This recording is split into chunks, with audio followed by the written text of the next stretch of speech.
Telangana assembly సమావేశాలు కొనసాగుతున్న ఈ రోజు బడ్జెట్ ప్రవేశపెట్టబోతున్నారు డిప్యూటీ సీఎం ఆర్థిక శాఖ మంత్రి బట్టి విక్రమార్క.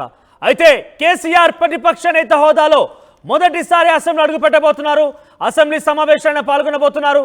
అయితే ప్రమాణ స్వీకారం తదనంతరం ప్రమాణ స్వీకారం చేసిన రోజు ఆయన అసెంబ్లీకి వచ్చారు. ఇక అప్పటి నుంచి ఆయన అసెంబ్లీ అడుగుపెట్టలేదు. అయితే సమావేశాలకి ఈ రోజు ఆయన అడుగుపెట్టబోతున్నారు. మీరు చూస్తున్నారు నందినగర్ నుంచి నివాసం నుంచి ఇప్పుడు ఆయన బయలుదేరారు. నందినగర్ నివాసం నుంచి ఆయన బయలుదేరారు. ఇతర ఎమ్మెల్యేలు పార్టీ నాయకులతో ఆయన అక్కడ మాట్లాడిన తర్వాత అసెంబ్లీకి బయలుదేరారు. మరి కాసేపట్లోనే అసెంబ్లీ సమావేశాలు ప్రారంభం కాబోతున్నాయి. అసెంబ్లీలో కేసీఆర్ రాబోతున్నారు. అయితే కేసీఆర్ అసెంబ్లీకి వస్తున్న నేపథ్యంలో సర్వత్రా ఉత్కంఠ రేపుతోంది. కేసీఆర్ ఏం మాట్లాడతారు? బహుశా ఈరోజు ఎటువంటి ప్రసంగం ఉండకపోవచ్చు. కేవలం బడ్జెట్ ప్రవేశపెట్టేటువంటి ఆ పద్దులు ఆ కేటాయింపులు మాత్రమే ఉంటాయి. రేపు హాలిడే ఉంటుంది. తిరిగి ఎల్లుండి అసెంబ్లీ సమావేశాలు ప్రారంభమవుతాయి. అయితే ఈ నేపథ్యంలో కేసీఆర్ ఏం మాట్లాడతారు? కాంగ్రెస్ ఇచ్చిన హామీలకి కేటాయింపులు ఏ రకంగా ఉండబోతున్నాయి? ఆ కేటాయింపుల గురించి కేసీఆర్ ఏం మాట్లాడతారు? కేసీఆర్ రైతు భరోసా, దళిత బంధు, బీసీ బంధు ఇలా పథకాలను ప్రవేశపెట్టారు. అయితే కాంగ్రెస్ పార్టీ ప్రభుత్వం ఈ పథకాల గురించి ఎటువంటి కేటాయింపులు చేయబోతోంది? వాటి గురించి కేసీఆర్ ఏం మాట్లాడతారు? ఇలా చాలా సర్వత్రా ఉత్కంఠ రేపుతోంది. కేసీఆర్ వస్తున్న నేపథ్యంలో అసెంబ్లీలో బీఆర్ఎస్ పార్టీ ఎమ్మెల్యేలో కూడా కొంత నూతన ఉత్సాహం, కొంత ధైర్యం కనబడుతోంది. ఎక్కడ చూసినా కూడా కేసీఆర్ అనే నినాదం, కేసీఆర్ అనే ఒక చర్చ ప్రారంభమైంది. ఇక చేతికర లేకుండానే కేసీఆర్ వస్తున్నారు. అయితే అసెంబ్లీ ఎన్నికలు అయిపోయిన తర్వాత కొద్ది రోజుల్లోనే కేసీఆర్కి ఆయన ఫామ్ హౌస్లో కాలు జారి కింద పడ్డారు. తుంటి ఎముకకి సర్జరీ జరిగినట్టు కూడా చూసాం. సో ఈ నేపథ్యంలో చేతికర్రతో ఆయన నడవడం చూసాం. చాలా రోజులు కూడా ఆయన చేతికర్రతోనే ఎక్కడ చూసినా మనం దర్శనం ఇచ్చారు. కానీ మీరు విజువల్స్ చూస్తున్నారు. నందినగర్ నివాసం నుంచి కేసీఆర్ చేతికర్ర సహాయం లేకుండానే బయటకు వస్తున్నారు. ప్రతిపక్షంలో ఆయన ప్రస్తుతం కూర్చోబోతున్నారు. ప్రతిపక్ష నేతగా ఆయన ఉన్నారు. సో ఈ నేపథ్యంలో ప్రభుత్వాన్ని ఎటువంటి ప్రశ్న వర్షం కురిపించబోతున్నారు చూడాల్సిన అవసరం అయితే ఉంది. అయితే కేసీఆర్ ఎంట్రీతో బీఆర్ఎస్ నాయకుల్లో జోష్ నెలకొంది. తొలిసారిగా ప్రతిపక్ష హోదాలో తెలంగాణ రాష్ట్రం ఏర్పాటైన తర్వాత ప్రతిపక్ష నేత హోదాలో కేసీఆర్ వస్తున్న నేపథ్యంలో అధికార కాంగ్రెస్ పార్టీ గురించి ఏం మాట్లాడబోతున్నారు? ఆయన ఎటువంటి ప్రశ్నల వర్షం కురిపించబోతున్నారు? ఇక ఫిబ్రవరిలో జరిగినటువంటి ఓటాన్ అకౌంట్ బడ్జెట్కైనా హాజరు కాలేదు. ఈసారి బడ్జెట్కైనా హాజరు కాబోతున్న నేపథ్యంలో కేటాయింపులపై ఆయన ఏం మాట్లాడతారు? ఇవన్నీ కూడా సర్వత్రా ఆసక్తి నెలకొంది. ఒకసారి నిన్న అసెంబ్లీ సమావేశాల భాగంగా ముఖ్యమంత్రి రేవంత్ రెడ్డి కేసీఆర్ రావాలి, కేసీఆర్ తేల్చుకుందాం రా అంటూ కూడా ఆయన సవాల్ విసిరారు. రేవంత్ రెడ్డి ఏం మాట్లాడారో చూద్దాం. ఒకసారి డైరెక్ట్గా మనం అసెంబ్లీ వెళ్ళిపోయాం. అసెంబ్లీకి దాదాపుగా కేసీఆర్ చేరుకున్నట్టు తెలుస్తోంది. అసెంబ్లీ నుంచి మా ప్రతినిధి మధు లైవ్లో అందుబాటులో వేసాం. మధు, మరింతసేపట్లో కేసీఆర్ అసెంబ్లీ చేరబోతున్నారు. కేసీఆర్ అసెంబ్లీకి రాబోతున్న నేపథ్యంలో అటు కాంగ్రెస్ బీఆర్ఎస్ శ్రేణులు ఎటువంటి ఉత్కంఠ నెలకొంది? ఎగ్జాక్ట్లీ 2 సెషన్లకి హాజరు కాలేదు. ఇది 3వ సెషన్. తెలంగాణలో ప్రభుత్వం మారిన తర్వాత మొత్తం తెలంగాణ రాష్ట్ర ఏర్పాటు తర్వాత 10 సంవత్సరాలు ముఖ్యమంత్రిగా సభా సమావేశాల్లో, బడ్జెట్ సమావేశాల్లో కేసీఆర్ సభలో ఉన్నారు. కానీ ఇప్పుడు ఆయన ప్రతిపక్ష హోదా నేతిలో మొదటిసారి ఆయన అసెంబ్లీకి హాజరవుతా ఉన్నారు. మనం చూస్తూ ఉన్నాం చాలా రోజుల నుంచి అధికార పార్టీ నుంచి విమర్శలు వస్తూ ఉన్నాయి. కేసీఆర్ అసెంబ్లీకి ఎందుకు రావట్లేదు అనేటువంటిది, సభకు రావాలి, సమాధానాలు చెప్పాలి అనేటువంటి దానిపైన అటు డైరెక్ట్గా ముఖ్యమంత్రి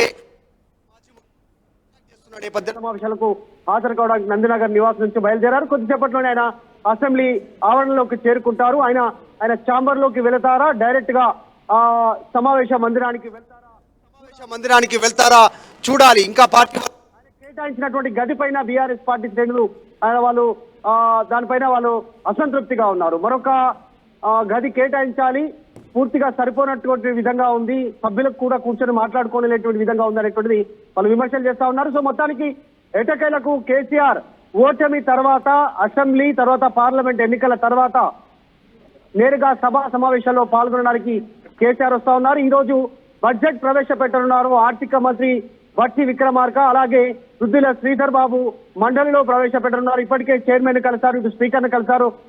దానికి సంబంధించిన పూర్తి కార్యక్రమాలు అయిపోయాయి. కేబినెట్ ఆమోదం తెలిపింది బడ్జెట్ పైన.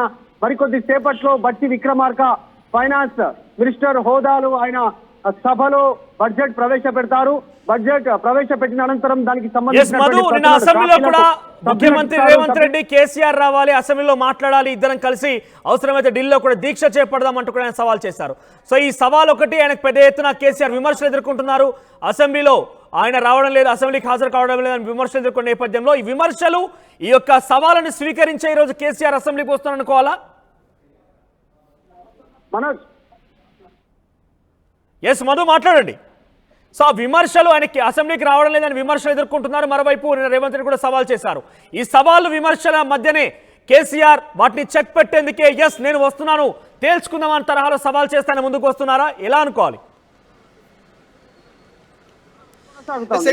చర్చ అయితే కొనసాగుతోంది. ఎందుకంటే బడ్జెట్ ఫిబ్రవరిలో జరిగినటువంటి సమావేశాలకు కూడా కేసీఆర్ హాజరు కాకపోవడం పైన విమర్శలు వచ్చాయి. అయినప్పటికీ కూడా అవన్నీ పట్టించుకోలేదు కేసీఆర్. ఇప్పుడు మూడవసారి పూర్తి స్థాయి బడ్జెట్ సంబంధించినటువంటి అసెంబ్లీలో ప్రవేశపెట్టిన నేపథ్యంలో కేసీఆర్ వస్తా ఉన్నారు. అయితే పార్టీ వర్గాలు కాస్త ముందుగానే ధృవీకరించాయి ఈ బడ్జెట్ సమావేశాలకు కేసీఆర్ వస్తారు అనేటువంటిది మొదటి నుంచి సమాచారం ఇస్తా ఉన్నారు. కాకపోతే మొదటి రోజే హాజరవుతారు అనేటువంటిది అందరూ అనుకున్నారు. కానీ మొదటి రోజు, రెండవ రోజు, 2 రోజులు కూడా కేసీఆర్ హాజరు కాలేదు. డైరెక్ట్ గా బడ్జెట్ ప్రవేశపెడుతున్నటువంటి రోజు ఆయన హాజరవుతా ఉన్నారు. ఈ రోజు బడ్జెట్ ప్రవేశపెట్టేంత వరకు సభలో ఉంటారు. ఇటు నుంచి నేరుగా మళ్ళీ తిరిగి ఆయన ఫామ్ హౌస్ కు వెళ్ళిపోతారు అనేటువంటిది చర్చ కొనసాగుతా ఉంది. ఎందుకంటే ఈ రోజు మధ్యాహ్నం మేడిగడ్డ తర్వాత ప్రాజెక్టుల సందర్శనకు బీఆర్ఎస్ పార్టీ శ్రేణులన్నీ కూడా, అంటే ఎమ్మెల్యేలంతా అక్కడికి బయలుదేరి వెళ్ళనున్నారు. బడ్జెట్ ప్రసంగం పూర్తయిన తర్వాత మరి కేసీఆర్ ఇక్కడే ఉంటారు. ఆయన ఫామ్ హౌస్కు చేరుకునేటువంటి అవకాశం ఉంది. అయితే వస్తున్న విమర్శలకు కేసీఆర్ ఏ రకంగా సమాధానం చెప్పనున్నారు అనేటువంటిది సర్వత్రా రాజకీయ వర్గాల్లో ఆసక్తి కొనసాగుతోంది. ఆయన పైన గత ప్రభుత్వంలో వచ్చినటువంటి అవినీతి ఆరోపణలు, ఫోన్ ట్యాపింగ్ కావచ్చు, విద్యుత్ కొనుగోలుకు సంబంధించినటువంటి అంశం కావచ్చు, కాళేశ్వరంకి సంబంధించినటువంటి అంశాలు, ఇంకా ఇతరత్ర స్కామ్స్, వీటన్నిటిపైన వివరణ కోరుతా ఉన్నారు. రాష్ట్రం అప్పుల పాలైందని కావచ్చు, రాష్ట్రం ఈరోజు పురోగతి లేకుండా జరగడానికి కారణం కేసీఆర్ అనేటువంటి ఆలోచనలు, ఇలాంతా ఆరోపణలు, వీటన్నిటిపైన కేసీఆర్ సమాధానం చెప్పే అవకాశం ఉంది. ఆయన మీడియా పాయింట్కి వస్తారా, లేదంటే మీడియాతో మాట్లాడనున్నారా మీడియా సమావేశంలో అనేటువంటి కూడా సర్వత్రా ఆసక్తి ఉంది. ఎందుకంటే ఈరోజు బడ్జెట్ ప్రవేశపెట్టే సందర్భంగా కేవలం ఫైనాన్స్ మినిస్టర్ హోదాలో బట్టి విక్రమార్క మాత్రమే బడ్జెట్ని చదివి వినిపిస్తారు. తర్వాత సభ వాయిదా పడుతుంది, రేపు హాలిడే ఉంటుంది.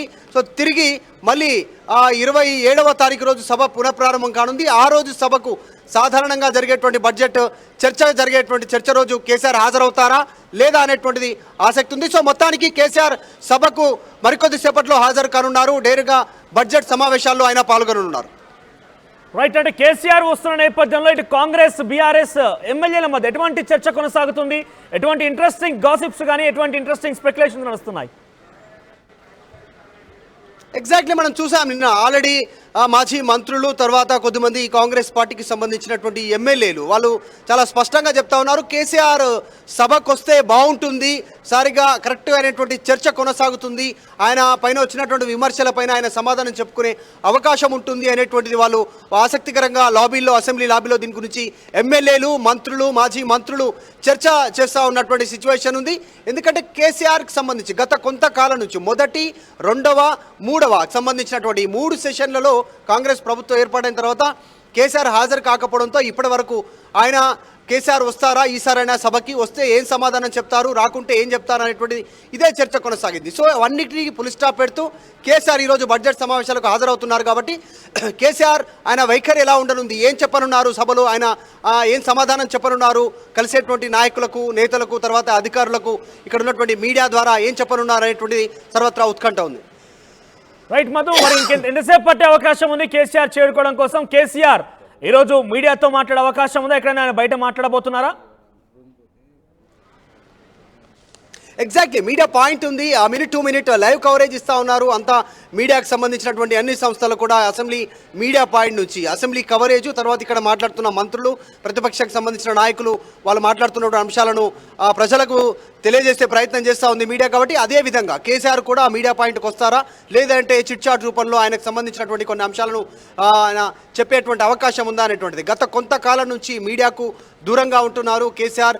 తెలంగాణలో బీఆర్ఎస్ ఓటమి తర్వాత, అసెంబ్లీ ఎన్నికల తర్వాత ఒక్కసారి మీడియా సమావేశాన్ని నిర్వహించారు కేసీఆర్. తర్వాత మీడియాకు దూరంగా ఉన్నారు. కేవలం పబ్లిక్ సమావేశాలు కొన్ని కార్యక్రమాల్లో పాల్గొన్నప్పటికీ కూడా డైరెక్ట్ మీడియా సమావేశం ఏర్పాటు చేయకపోవడం అనేటువంటిది కాస్త ఆయన ఏం చెప్పనున్నారనేటువంటి ఒక ఆసక్తికి ఒక కారణం. సో ఈ రోజు కేసీఆర్ మీడియాతో మాట్లాడతారా, లేదంటే కేవలం సభలోనే మాట్లాడేటువంటి అవకాశం ఉంటుందా, అభివాదం చేస్తారా కేవలం సభలో? ఎందుకంటే ఈ రోజు ప్రతిపక్ష నేత కనుక ఒక ఛాంబర్ కేటాయించారు, కొన్ని మార్పులు చేర్పు కూడా చేశారు.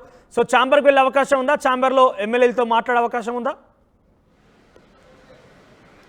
యాక్చువల్గా సాంప్రదాయంగా గత కొంతకాలం నుంచి ఉమ్మడి ఆంధ్రప్రదేశ్ ఉన్నప్పటి నుంచి ఇస్తున్నటువంటి ఏదైతే ప్రతిపక్ష నేతకి ఇచ్చేటువంటి ఛాంబర్ ఏదైతే ఉందో దాన్ని స్పీకర్ అవసరాల నిమిత్తం కోసం దాన్ని వాడుకుంటున్నారు. సో ఆయన కార్యాలయాన్ని మార్చి పక్కన ఒక చిన్న రూమ్ ఇచ్చారు. దాన్ని కూడా అభ్యంతరం తెలపడంతో బీఆర్ఎస్ పార్టీ ఎమ్మెల్యేలు తర్వాత వీళ్ళంతా సో దాన్ని వేరొక రూమ్కు మార్చారు. రూమ్ నెంబర్ 1, రూమ్ నెంబర్ 2ను రెండు కలిపి ఒక గదిగా చేశారు. అది ఒక హాల్ లాగా లేదు, కనీసం అదొక చిన్న ఒక లైన్ లాగా ఉంది. దానివల్ల ఇబ్బంది అవుతుంది, కూర్చోలేకపోతా ఉన్నాము, దానికి అటాచ్డ్ బాత్రూమ్ లేకపోవడము, ఇలాంటి సదుపాయాలు లేవు అనేటువంటిది ఇప్పటికీ అభ్యంతరం తెలుపుతా ఉన్నారు. చూడాలి మరి ఆయన రూమ్ మారుతుందా లేదా అనేటువంటిది. కేసీఆర్ ఆయన కేటాయించినటువంటి ఛాంబర్కి వెళ్తారా లేదా డైరెక్ట్గా సభలోకి వెళ్ళి కూర్చుంటారా అనేటువంటిది చూడాలి. కొద్దిసేపట్లోనే ఆయన అసెంబ్లీ రీచ్ కానున్నారు. ఆయన వస్తున్న నేపథ్యంలో నాకు తెలిసి బహుశా ఇప్పటికే కాంగ్రెస్ పార్టీ ఎమ్మెల్యేలు అక్కడ చేరుకొని ఉంటారు. అంతా కూడా కొంత గాసిప్స్ కానీ స్పెక్యులేషన్ నడుస్తూ ఉంటాయి. సో వారి మధ్యలో కేసీఆర్ వస్తున్న నేపథ్యంలో ఎటువంటి కొంత ఆసక్తి కానీ ఎటువంటి ప్రశ్నలు వస్తున్నాయి? ఎగ్జాక్ట్లీ, నిజంగానే అసెంబ్లీ లాబీలో వచ్చినటువంటి ఎమ్మెల్యేలు, మంత్రులు అంతా అందరి నోట ఇదే చర్చ కొనసాగింది. సార్ వస్తున్నారా అంటే కేసీఆర్ వస్తున్నారా అనేటువంటిదే చర్చ కొనసాగింది. ఇప్పటి వరకు కూడా ఆయన బయలుదేరేంత వరకు కూడా ఇంకా ఎవరికి కన్ఫర్మేషన్ లేకపోవడం, కొద్దిసేపటి క్రితం అఫీషియల్గా బీఆర్ఎస్ పార్టీ శ్రేణులు ఆయన పార్టీ వర్గాలు కన్ఫర్మ్ చేయడంతో ఆయన బయలుదేరుతున్నటువంటి వీడియో సమాచారం బయటికి రావడంతో ఇప్పుడు దీని గురించి చర్చ కొనసాగుతుంది.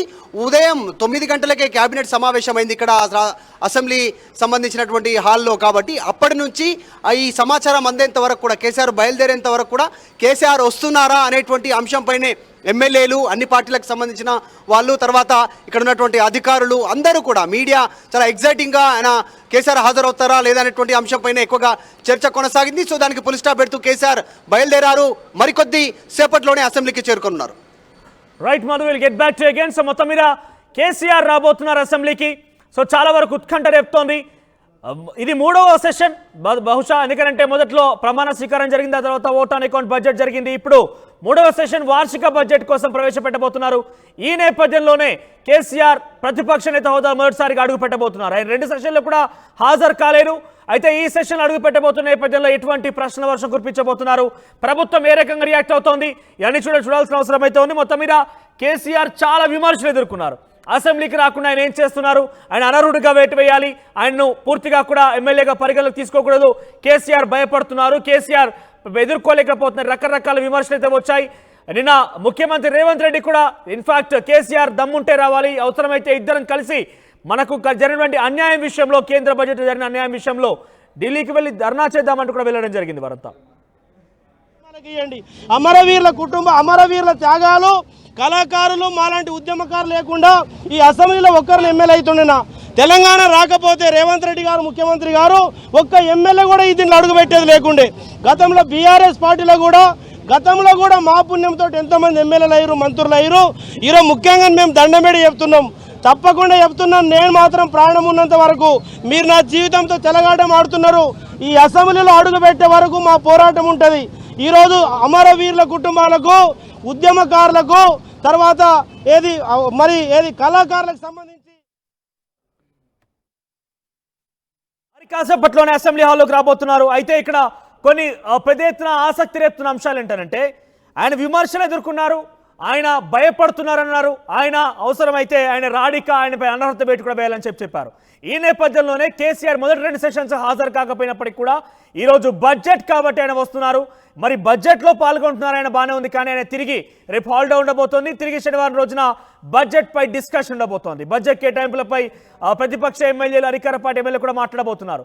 కేసీఆర్ ఆ రోజు హాజరవుతారా, బడ్జెట్ పైన అనాలిసిస్ చేస్తారా, బడ్జెట్లో కేటాయింపులపైన మాట్లాడబోతున్నారా, దళిత బంధు, బీసీ బంధు, రైతు భరోసాలు, రకరకాల పథకాలు కేసీఆర్ ప్రభుత్వం ప్రవేశపెట్టింది. ప్రస్తుతం ఆ పథకాల కొనసాగింపు ఇక్కడ కాంగ్రెస్ పార్టీ ప్రభుత్వం ముందుకు వెళ్ళబోతుందా, కాంగ్రెస్ పార్టీ ప్రభుత్వం ఏ రకంగా రియాక్ట్ కాబోతోంది, కేసీఆర్ రాకపై చూడాల్సిన అవసరం అయితే ఉంది. అయితే కేసీఆర్ ఈరోజు అడుగు పెట్టబోతున్న నేపథ్యంలో పెద్ద ఎత్తున ఆసక్తి రేపుతోంది. ఆయనకు ప్రతిపక్ష నేత హోదాలో ఒక గదిని కేటాయించారు, రూమ్ నెంబర్ 1, 2ని కేటాయించారు ఆయనకి. ఈ 2 రూములు కొంత ఇరుకుగా ఉన్నాయంటూ కూడా బీఆర్ఎస్ పార్టీ ఎమ్మెల్యేలు చెప్తున్నారు. మరి ఆయన ప్రతిపక్ష నేత హోదాగా ఆయనకి ఇచ్చినటువంటి క్యాబిన్లో, ఆయన రూమ్లో, ఆయన ఛాంబర్లో ఆయన వెళ్తారా, లేదా నేరుగా అసెంబ్లీ హాల్లోకి వెళ్ళి అసెంబ్లీలో బడ్జెట్ ప్రవేశపెట్టేంత వరకు ఆయన కూర్చొని చూస్తూ ఆయన తిరిగి వస్తారా చూడాల్సిన అవసరం అయితే ఉంది. అయితే ఇక్కడ ఆయన మీడియాతో మాట్లాడతారంటూ కూడా తెలుస్తోంది.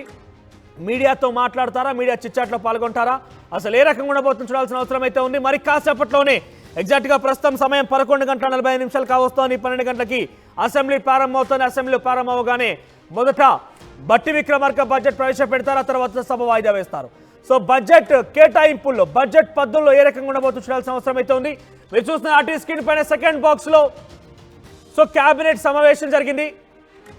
ఉదయం 9 గంటలకి కేబినెట్ సమావేశం జరిగింది. కేబినెట్ సమావేశంలో బడ్జెట్ని ప్రవేశపెట్టారు బట్టి విక్రమార్క. బడ్జెట్ ఆమోద ముద్ర వేసింది, మంత్రివర్గం ఆమోద ముద్ర వేసింది. తిరిగి మరి కాసేపట్లోనే, అంటే కేవలం 10-15 నిమిషాల్లోనే బట్టి విక్రమార్క ఇటు శాసనసభలో బడ్జెట్ ప్రవేశపెడతారు, అటు మండలిలో శ్రీధర్ బాబు బడ్జెట్ ప్రవేశపెట్టబోతున్నారు.